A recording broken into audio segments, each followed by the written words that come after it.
If you want to understand the basics of sleep training and how to set your kid up for success, this video is for you.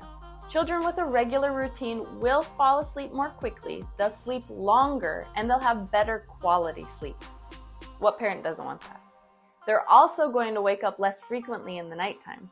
The earlier you start training your child how to sleep through the night, the better equipped they are to sleep through the night when it is developmentally appropriate. Now, a child from 0 to 3 months, it is not appropriate for them to be sleeping through the night. They need to be waking up to eat multiple times a night.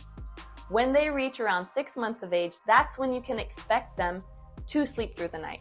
But I wanted to dispel that right away, that your baby, if they're in this bracket of 0 to 3 months, they shouldn't be sleeping soundly through the night. They should be eating at least twice. But that doesn't mean that you can't get better sleep and you can't set them up to understand sleep patterns so that you don't have to go through the heartache of sleep training when it is time for them to be sleeping through the night, that it will be a smooth transition. So this is the video for parents who are wanting to understand how a 0 to 3 month old sleeps and what we can do as parents to help our child enjoy bedtime, not fight us on it. And so that when they are at the stage where they can sleep through the night, 6 months or more, they're ready. They're ready for it. And it's not a battle and it's not a bunch of crying. You got this. One thing that is really important for you to know is their internal sleep cycle at this stage. From 0 to 8 weeks, they have no pattern of sleep. Adults, we have a certain type of sleep cycle called the circadian rhythm. Our children don't have this at this point. It's not well established. But what they do is they sleep when they're tired, they wake up when they have a need.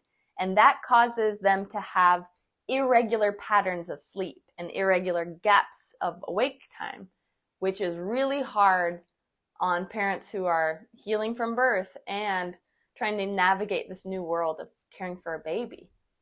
This sleep deprivation takes us by storm, and we are searching for any way that we can get more sleep, we can get better sleep.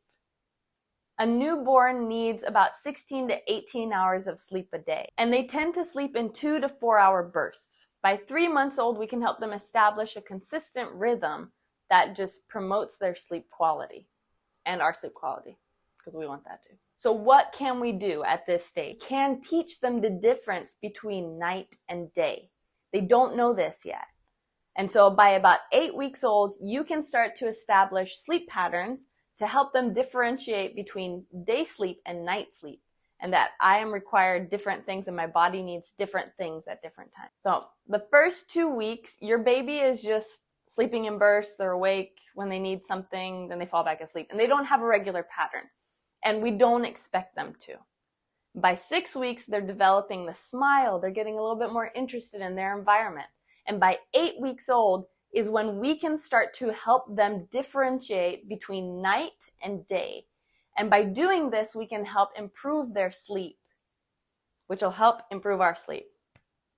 This can also be the beginning of getting them a regular bedtime. When they are taking their naps in the daytime, don't put them in a blackout curtain room where it's basically nighttime. We're confusing them. We want them sleeping in a room that is bright and airy and it doesn't have a sound machine going. We want to save that for night. At nighttime is when we have the dark room, the quiet room, the room with the sound machine. It is also really beneficial to establish a bedtime routine 45 minutes before you're wanting them to go to sleep. And a bedtime routine can look like anything, but basically we want to focus on their calm activities, and they are repeated, and we repeat them in the same exact pattern every night. When we're doing nap time, we can shorten this bedtime routine to include a nap time. It could take like 20 minutes. So if we want the bedtime routine to take 45 minutes, let's have the nap time routine take like 20 minutes. But it is very flexible. So if you start the bedtime routine and you realize your baby's showing signs of sleepiness by like 15 minutes in, you can skip a few steps, but always repeat it in the same order. Use a high quality diaper at night and prepare warm washcloths or wipes, whatever you're going to use to change your baby's diaper in the night. When you are responding to your baby's needs and you're going to change their diaper, don't turn on the lights.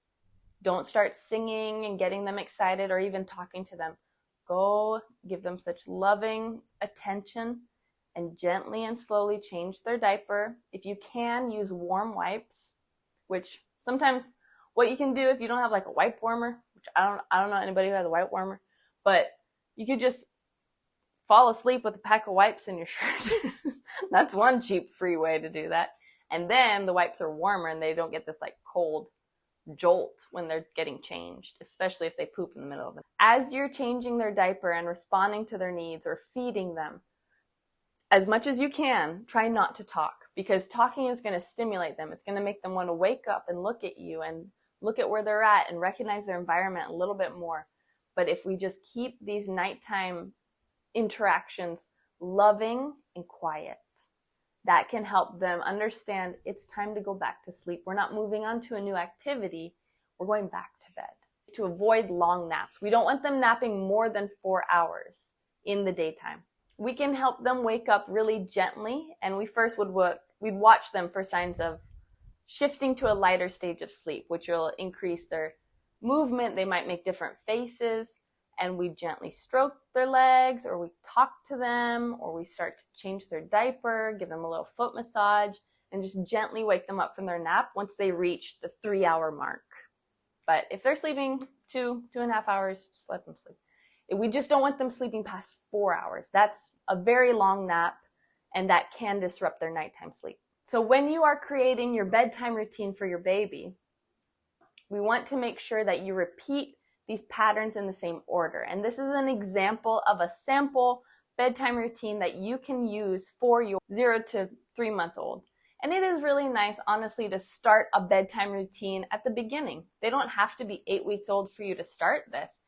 Bedtime routines can be a time of bonding and fun and connection. We slow down our activity level at bedtime and we tune into each other.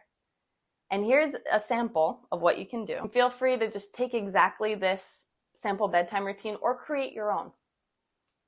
And figure out what works for you and what your baby loves and what you enjoy doing. If this has been helpful in any way, will you give it a like and a subscribe?